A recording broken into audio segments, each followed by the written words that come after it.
Romanos capítulo 1. Romanos capítulo 1, farei a leitura do verso 18 até o verso de número 32. Assim diz a palavra do Senhor, acompanhe com fé a leitura e com atenção. Verso de número 18.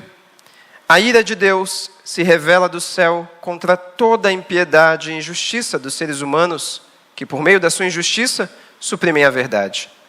Pois o que se pode conhecer a respeito de Deus é manifesto entre eles, porque Deus lhes manifestou. Porque os atributos invisíveis de Deus, isto é, o seu eterno poder e a sua divindade, claramente se reconhecem desde a criação do mundo, sendo percebidos por meio das coisas que Deus fez. Por isso, os seres humanos são indesculpáveis.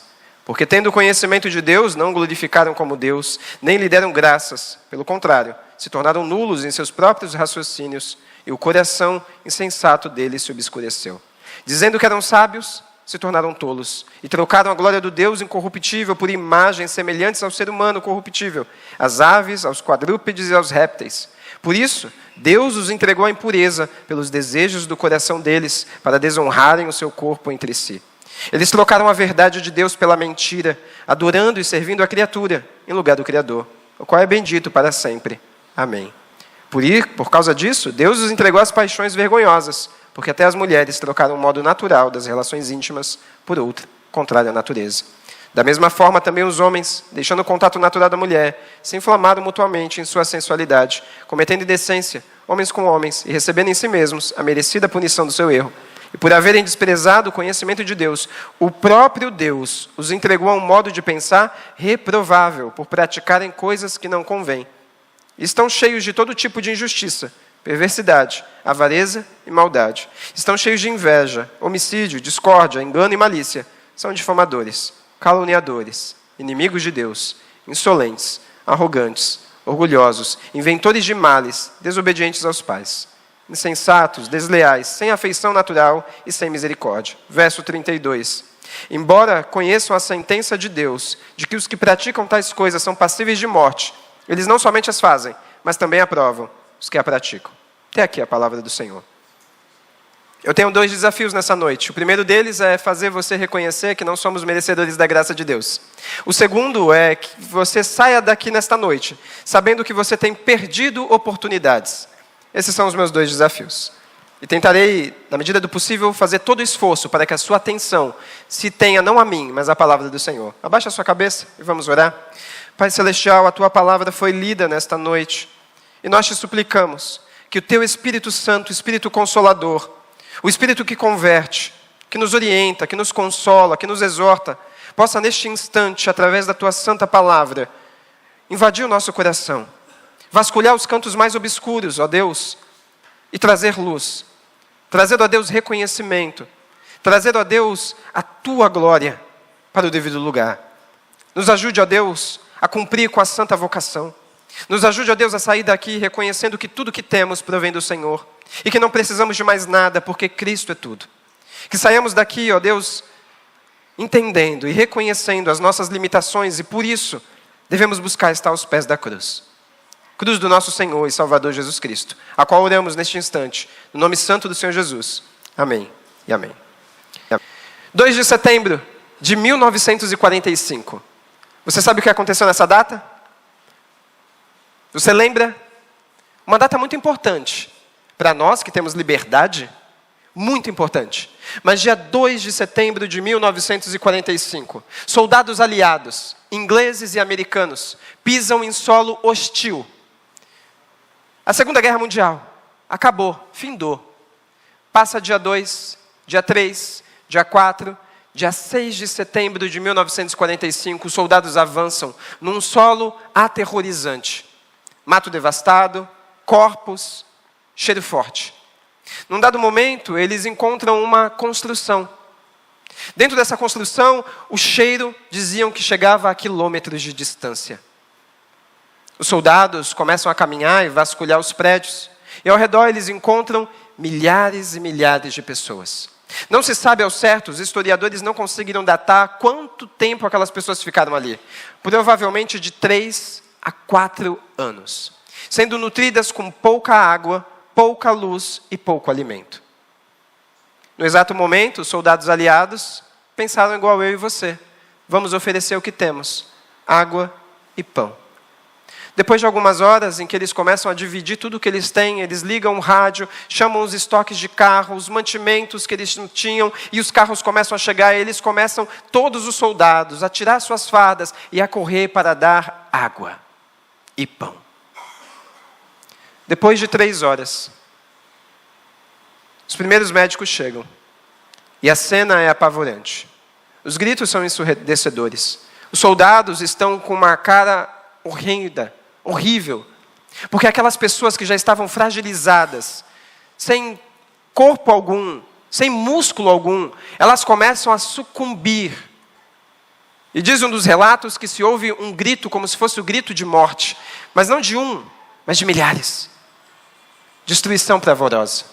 O que aconteceu, pastor? O corpo em inanição, quando você dá água de imediato, pão de imediato, ele começa a sucumbir. Todos aqueles prisioneiros começam a perecer. Um segundo relato, de soldados aliados numa outra direção, começam a ocupar cidades abandonadas e eles veem o caos e destruição. Você não vai encontrar isso em muitos livros, mas corpos de crianças estão pelas ruas. Crianças que foram traficadas, hostilizadas, vendidas. Tudo isso no final da Segunda Guerra Mundial. O que o Senhor quer com isso, pastor? Ora, logo depois das primeiras revoluções industriais, tecnológicas, dos primeiros avanços navais, mercantis, comerciais, nós temos 1, 2, estamos quase perto da Terceira Guerra Mundial. Mesmo com inteligência artificial, mesmo com desenvolvimento tecnológico, mesmo com tanta informação, se você ligar a sua TV, você verá caos e desgraça. Mesmo com radares, mesmo com carros automáticos, nós vemos mais acidentes. Você já parou para pensar sobre isso? Não é estranho? Quanto mais segurança, quanto mais sinalização, quanto mais lei, quanto mais multa, os acidentes não caem. O problema, meus irmãos, é que a nossa sociedade, a nossa cultura, mesmo que ela avance, mesmo que tenhamos a cultura mais futurística que você imaginar, nós não podemos colocar nossa esperança nessas coisas, porque ainda assim o homem que faz uso dessas coisas tem o seu coração, a bússola do seu coração apontada para o mal, para a maldade.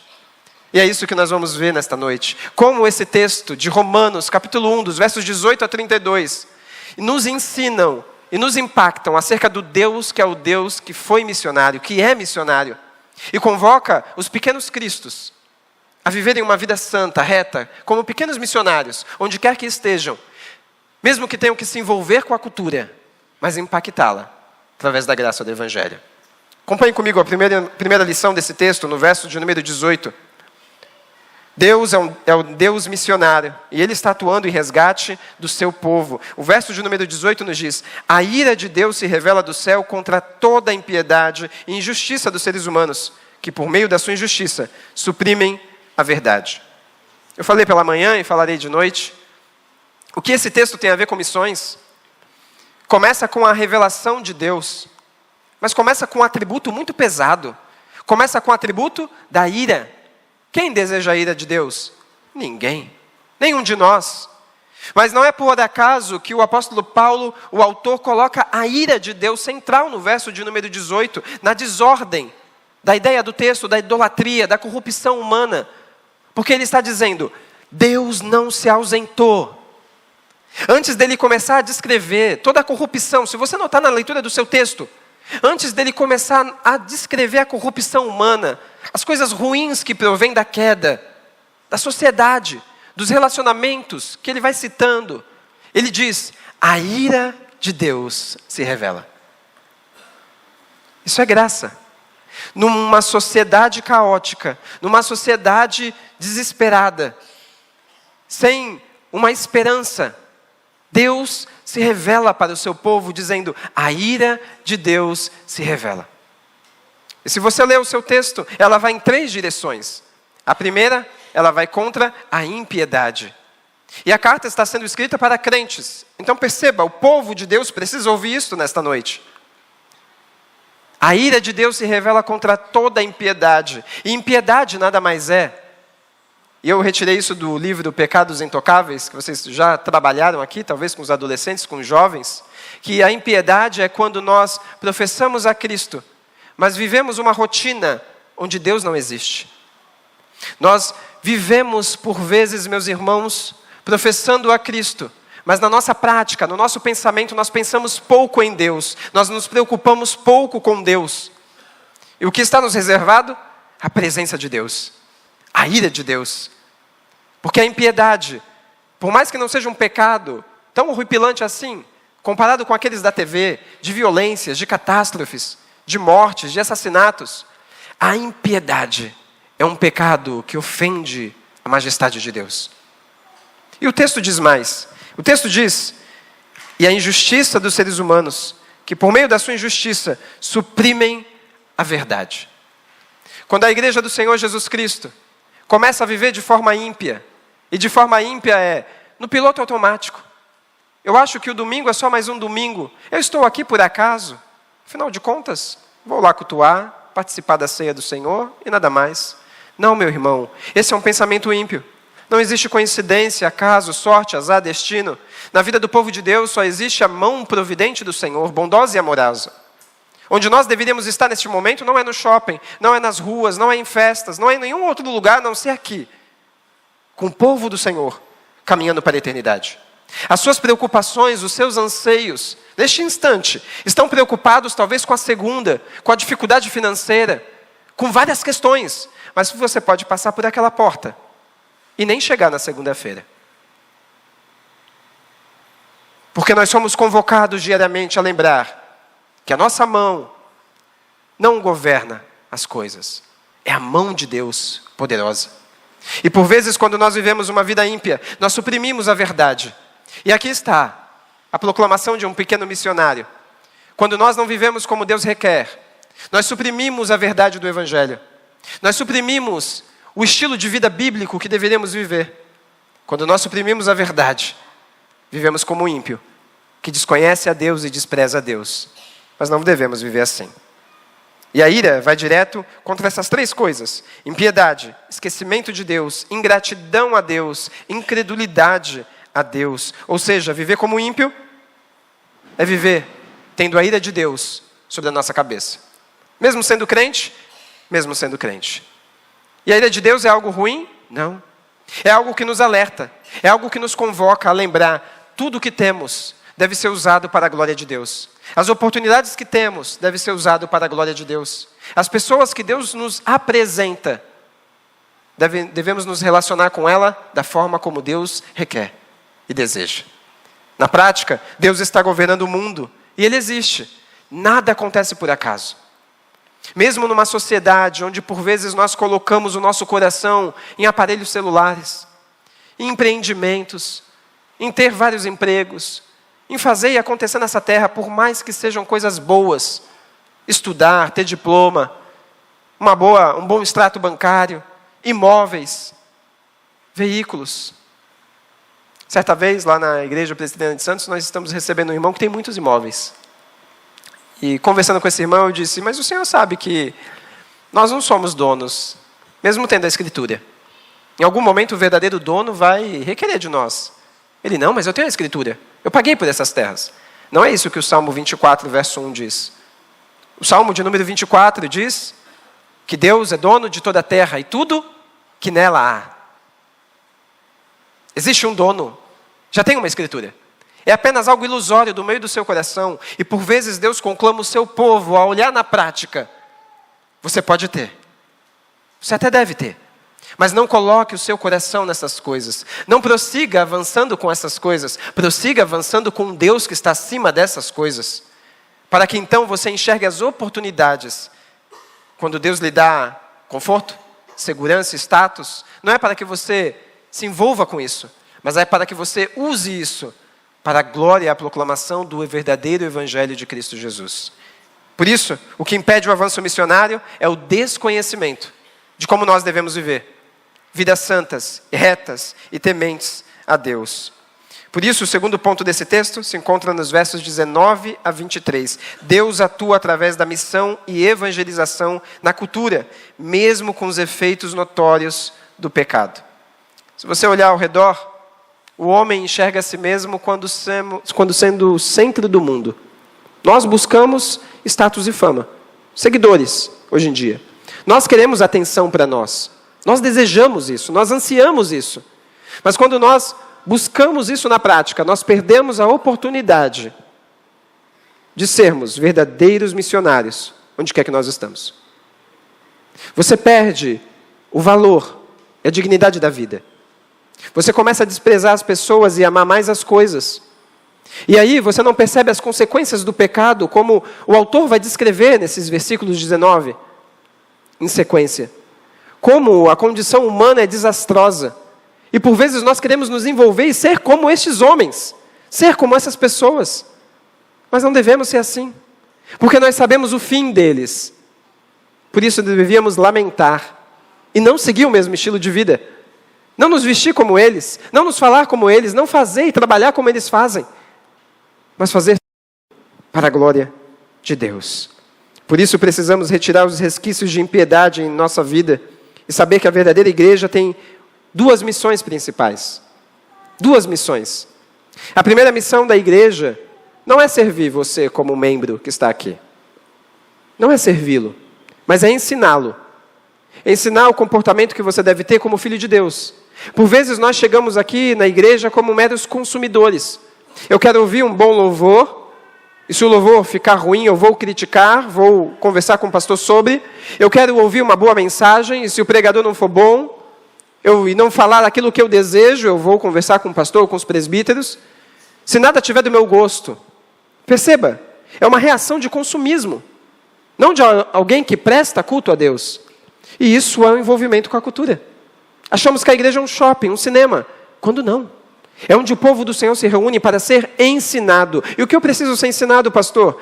Que o dia de amanhã pertence ao Senhor Jesus Cristo. Você não tem controle sobre ele. Que as suas preocupações são tolas. Você não pode mudar sequer um fio de cabelo seu. Você precisa lembrar isso todo domingo, porque nós somos débeis, esquecemos diariamente. Achamos que temos poder. E por isso perdemos oportunidade de proclamar o evangelho onde nós estamos. Chegamos no nosso trabalho segunda-feira, por vezes irritados. Jovens, por vezes, na oportunidade de estudar, desprezam o estudo. E estamos vendo uma igreja medíocre, fraca, superficial. Uma igreja maledicente. Uma igreja que se envolve com tudo, menos com Cristo. Uma igreja que não percebe as consequências do pecado, do seu pecado, e que não avalia diante de Deus a gravidade disso. Uma igreja que acha que vai viver mais de 200 anos. Meus irmãos, nós não viveremos tanto tempo assim.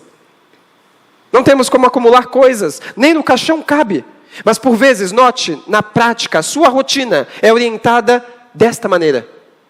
Eu tenho que fazer, eu tenho que trabalhar, eu tenho que vencer. Nós já somos mais que vencedores em Cristo Jesus. Por isso a igreja deve ensinar você a viver um estilo de vida santo, a ensiná-lo a ter uma vida de comunhão com o Senhor Jesus Cristo, a se relacionar com Ele, a amá-lo, amar a Deus e amar o próximo, acima de todas as coisas. Eu disse pela manhã que eu não gosto de sermões onde o pregador cita, ame a Deus e ame ao próximo. E aí termina o sermão e eu fico, como eu faço isso? Na maioria das vezes, eu chegaria em casa, me ajoelharia, oraria ao Senhor, Senhor, eu entrego minha vida ao Senhor, eu lhe amo, vou amar meu próximo, e na segunda-feira, vivo a vida natural. Mas a resposta não é essa. Quando a Bíblia nos conclama a um estilo de vida obediente, ela está dizendo, discípulo de Cristo, pequeno Cristo, você precisa olhar para esse desastre do pecado, da idolatria do nosso coração. E você, com o cérebro que Deus deu, com o intelecto que Deus te deu, você deve chegar na sua casa e dizer, Senhor, eu reconheço através do Teu Espírito Santo que eu tenho perdido oportunidades na proclamação do Evangelho. Que eu não tenho percebido a graça de ter o pão sobre a mesa, de ter uma família, de ter oportunidade de emprego, de ter desafios, de ter dificuldades e adversidades. Eu não tenho reconhecido a Tua bondosa mão sobre a minha vida. Eu não tenho reconhecido, eu não tenho sido grato por nada que o Senhor tem me dado. Então agora eu chego em casa, eu não apenas oro, mas eu pego a palavra do Senhor e digo: eu preciso saber como viver o meu casamento para a glória de Deus. E eu vou passar horas, dias, meses, até entender como devo viver. Eu vou consultar os pastores, eu vou me aconselhar, eu vou buscar com os presbíteros, com os seminaristas, seja lá onde for. E só depois eu digo: agora sim eu entrego o meu casamento ao Senhor. Você percebe? Não é uma entrega passiva. Está aqui, Senhor, meu casamento, toma aí. Vou vivendo. Não, eu tenho que saber como me comunicar com a minha esposa. Eu tenho que saber como lidar com ela. Eu tenho que saber como tratá-la. Como viver a vida comum do lar. E tudo isso para as outras áreas. O cristão é aquele que é convocado a se envolver com a palavra do Senhor. E só assim terá uma prática bíblica se envolvendo com a cultura. Eu já disse certa feita que o que Deus requer de nós é que saiamos daqui, neste domingo, dia do Senhor, e que possamos chegar em casa e amar as nossas esposas. Isso é ser um verdadeiro missionário. Sair daqui e amar os vossos maridos, os vossos filhos, educá-los na palavra do Senhor. Sair daqui e chegar na segunda-feira e ser o melhor funcionário, ser o melhor chefe. Ser aquele que se esforça em tudo, o melhor aluno. Isso é ser crente. Isso é ser bíblico, ético. É tomar o prejuízo. É não exercer o seu direito quando o outro lhe ofende. É ir contra as descrições do texto que está nos sendo dito. E a igreja deve nos ensinar a proclamar o verdadeiro evangelho. Por quê? Os dois elementos. Deus atua mesmo no mundo em queda porque a igreja é sal e luz dessa terra. E ela atua na sua vida, meu irmão, de forma individual, lhe ensinando que o evangelismo não é apenas você trazer para a igreja e terceirizar para os presbíteros, para os seminaristas, para os pastores. Não é isso. Você até pode trazer para a igreja, entenda. Mas na cultura que você está, no ambiente que você está, no trabalho, no condomínio que você está, com os vizinhos que você conhece, você deve, no relacionamento diário, orar por oportunidades para que Deus conceda graça. E assim você se relacione com eles e cumpra o chamado do evangelismo. O estágio de um verdadeiro evangelismo final é na igreja. Ele não começa na igreja, ele finaliza na igreja. Ele começa você tomando um café, você conversando com o irmão, você amparando, você renunciando o seu tempo, a sua agenda. E é muito difícil um crente renunciar a sua agenda por outro. Por isso nós vemos os males. E o segundo elemento, a igreja brasileira e a igreja presbiteriana do Brasil tem perdido o foco. O foco no entendimento claro. Isso é verídico, é estatística. De que a igreja tem uma única missão principal, que nenhuma ONG, nenhuma empresa, nenhuma instituição pode fazer: proclamar o evangelho. O governo não pode proclamar o evangelho, as ONGs não podem proclamar o evangelho, nenhuma empresa, nenhuma instituição, só a igreja pode fazer. E quando a igreja perde esse foco, quando os oficiais perdem esse foco, quando a igreja perde esse foco, a igreja passa a ser inútil. Inútil. E o que você vai ver, a ênfase, é a degradação moral da idolatria na sociedade e também no meio da igreja. Por isso, o principal foco da igreja é ensinar você a ser um verdadeiro missionário, evangelizar da forma correta, sendo o melhor trabalhador, o melhor marido, a melhor esposa, para a glória de Deus. E o foco principal da igreja é que nós, juntos, possamos proclamar o evangelho. E claro, de forma secundária, ajudar os necessitados, com tudo aquilo que temos. Atender órfãos e viúvas. Mas o primário, de toda a programação, de todo evento, é lembrar, jovens, crianças e adolescentes, a igreja é a única instituição na face da terra que pode proclamar o evangelho. Não para redimir, não para restaurar, porque isso Cristo fará, mas para, através da palavra do Senhor, anunciar aquilo que é verdadeiro. Deus está presente no mundo, mesmo quando as coisas pareçam bagunçadas para você, na sua vida. E por fim, nos versos 24 a 32, Deus, esse primeiro missionário, deixou a sua igreja como luz de um mundo que caminha em trevas. Se você notar nos textos, dos 24 a 32, ele vai dizer: por causa disso, Deus os entregou, no sentido de sem freio, sem direção, uma corrupção e serviço a desejos cegos. Ele começa revelando a maior necessidade missionária, que é viver como um crente. O que falta hoje é referencial de boas famílias. Um certo autor disse que o que a igreja precisa é de famílias fortes. Famílias que têm maridos e esposas bíblicos.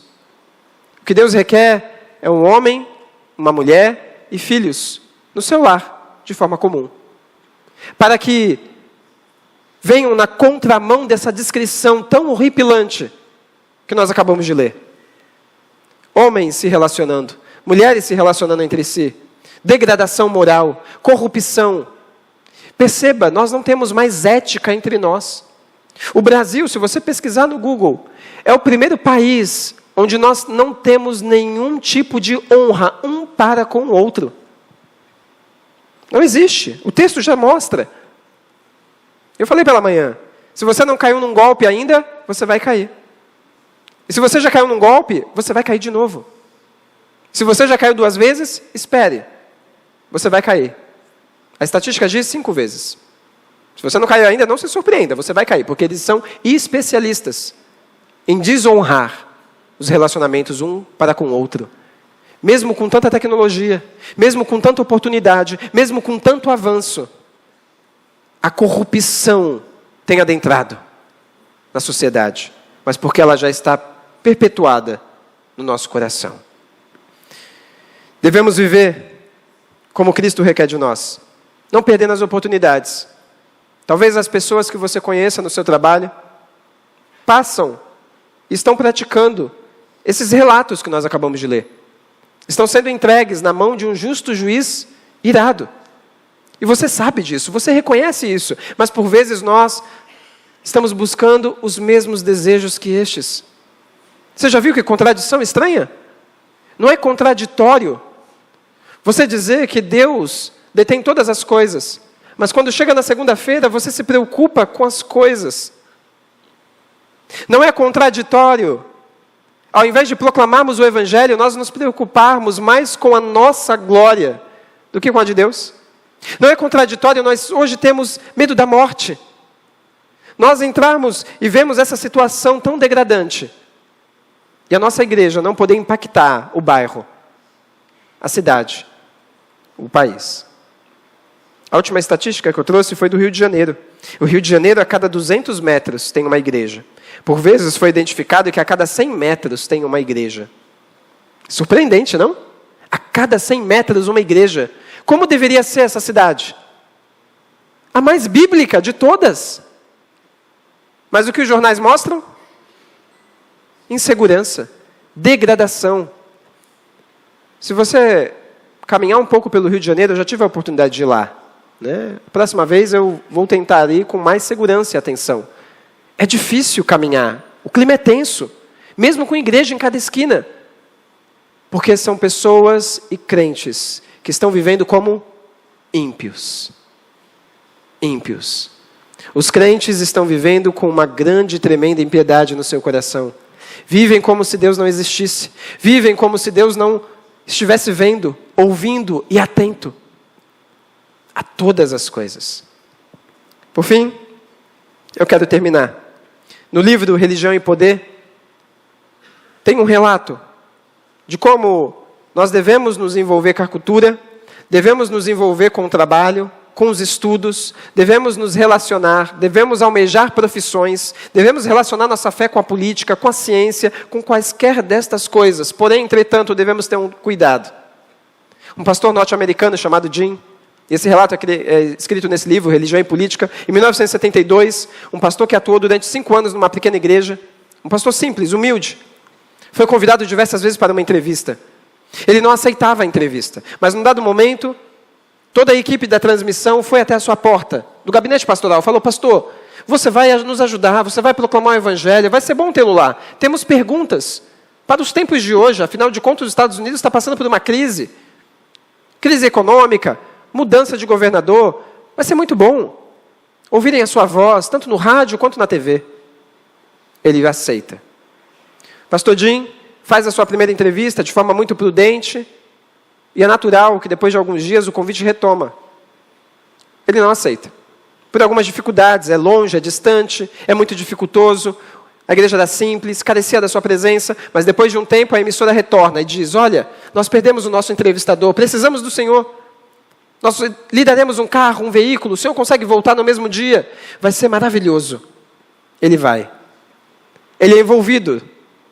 E o livro discorre que depois de um período de 2 a 3 anos, você não reconheceria mais o pastor Jim.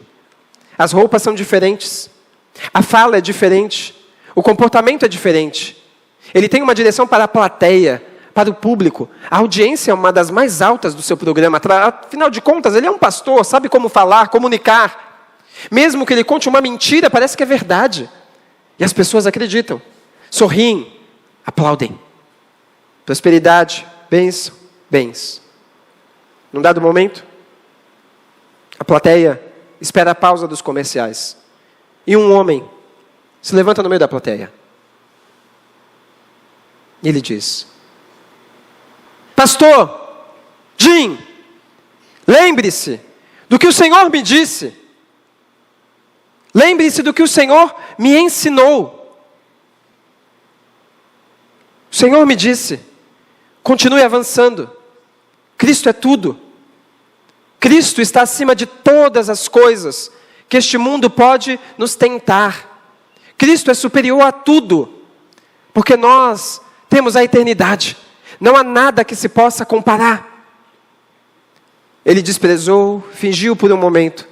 E ele gritou de novo: reverendo Jim, lembre-se de mim. O missionário que o Senhor enviou aos campos.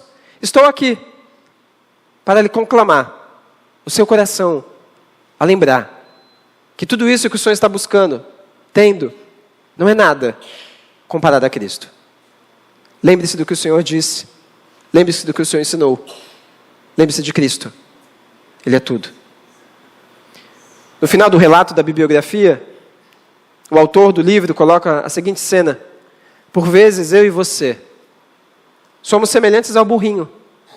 Lembra do burrinho entrando em Jerusalém, carregando Jesus? Somos como esse burrinho.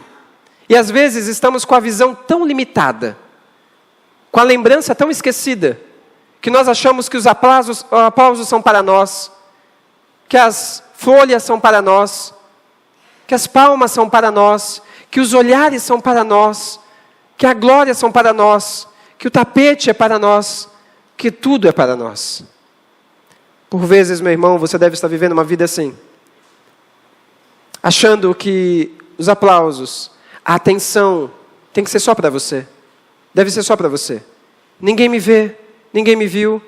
E aí nós nos vitimizamos, manipulamos, negociamos princípios bíblicos, esquecemos, mentimos, manipulamos, somos maledicentes, caluniadores, difamadores. E aí está a impiedade do coração. Quando a irritação daquela expectativa tão grande não chega, não é cumprida, quando a promessa falha, quando as coisas não acontecem conforme o nosso gosto, nós desprezamos e esquecemos que não somos o centro. Deus é. E então, nesse momento que nós perdemos a oportunidade, estamos em coisas tão pequenas, e esquecemos da sociedade que está perecendo, que necessita dos pequenos cristos, que somos nós, que necessita de você, meu irmão, para levar as boas novas. E por vezes nós nos colocamos no cargo de críticos, juízes. Somos como o burrinho. Ah, não, é para mim. Ou não é para mim fazer. Deixe lá. Somos aqueles julgadores, aqueles que pisoteiam, quando deveríamos ser aqueles que estendem a mão, que têm misericórdia, que dizem: somos o povo do Senhor. O povo que caminha em graça, amor e bondade. O povo que ilumina os cantos mais obscuros da sociedade, trazendo luz. Nós vamos estar lá, por mais terrível que seja, por mais obscuro que seja. Porque, como diz o Salmo 23, mesmo que eu ande por um caminho de vale escuro e sombrio, tão intenso, de tanta pressão e opressão, o teu cajado e a tua mão me sustentam. Você se esqueceu dessa promessa, pequeno Cristo? Você se esqueceu dessa graça, por mais que os dias sejam mais violentos? Eu não vou sair na rua para evangelizar, é tão escuro, é tão sombrio, alguém pode me ferir. Mas o que é a morte para nós? Onde está a morte, teu aguilhão? Onde está a morte? A morte é uma escada para nós, meus irmãos, para a eternidade, para a vitória. Quando foi que o medo invadiu seu coração? Quando foi que a ansiedade tomou conta e limitou você de anunciar e proclamar onde quer que você estivesse? Onde quer que Deus coloque você? Porque onde quer que Deus lhe dê, temos todas as condições. Não perca mais oportunidades para a glória do Senhor. Baixe a sua fronte, eu quero orar por você. Pai Celestial, aqui está a tua igreja. Igreja que o Senhor tem fundamentado na tua santa e poderosa palavra. De forma breve, nós lemos esse texto. Um texto tão horrível, que descreve, ó Deus, a corrupção do pecado, a idolatria do coração, a bússola desorientada do nosso coração, o nosso racional que fica na lama, porque não pensamos nas implicações do que falamos, do que fazemos, quando decidimos coisas sem consultar o Senhor. Ah, Deus, tende misericórdia de nós. Quando por vezes o Senhor nos dá a oportunidade de decisões tão belas, e nós sequer consultamos o Senhor em oração. Quando chegam desafios à nossa porta, e nós sequer dobramos os nossos joelhos para dizer: Senhor, é por aqui que eu devo ir? Senhor, eu devo dizer sim ou não para essa proposta? Ó Deus, quando a angústia bate à nossa porta, e nós por vezes nos tornamos temerosos e medrosos, e perdemos a força, a intrepidez e a firmeza que vem do Senhor. Ajuda-nos, ó Deus, a lembrar que o trabalho não é nosso, é seu. Que a profissão que temos não foi nós que escolhemos, mas foi o Senhor com a tua providência e boa mão. As pessoas que temos em vida, nossa família, amigos, colegas de trabalho, pessoas que conhecemos na rua, no mercado, são oportunidades de evangelizar e proclamar o teu evangelho. A evangelização não começa aqui na igreja, começa nos relacionamentos, onde quer que eu esteja. Não precisamos ser missionários transculturais, talvez 1 ou 2 aqui, mas toda a tua igreja é missionária, por causa do Deus que foi missionário, que é missionário, que veio ao nosso encontro, que é o nosso consolo verdadeiro, porque todos os dias nós recebemos a presença calorosa, amorosa, bondosa, graciosa do primeiro missionário, Cristo Jesus. Dá-nos misericórdia e graça, dá-nos ouvidos sensíveis e amorosos, para ouvirmos mais do que falar, porque as pessoas lá fora precisam ser escutadas, por conta das suas dores, dos seus dilemas, e nós por vezes sequer conseguimos escutar e parar. Por vezes sequer conseguimos renunciar à nossa agenda, ser hospitaleiros, amorosos, bondosos, graciosos. Ó Deus, não deixa essa igreja perder essa prática bíblica da hospitalidade, que tanto foi enfática no Antigo Testamento, que tanto foi necessária, e que é necessária nos dias de hoje, para que possamos impactar, confrontar a cultura de forma bíblica. De forma bíblica. Ajuda-nos, ó Deus, povo do Senhor, a irmos para a nossa casa, e não apenas entregarmos a nossa vida ao Senhor, mas a confessarmos que precisamos aprender a como entregar a nossa vida em tuas mãos.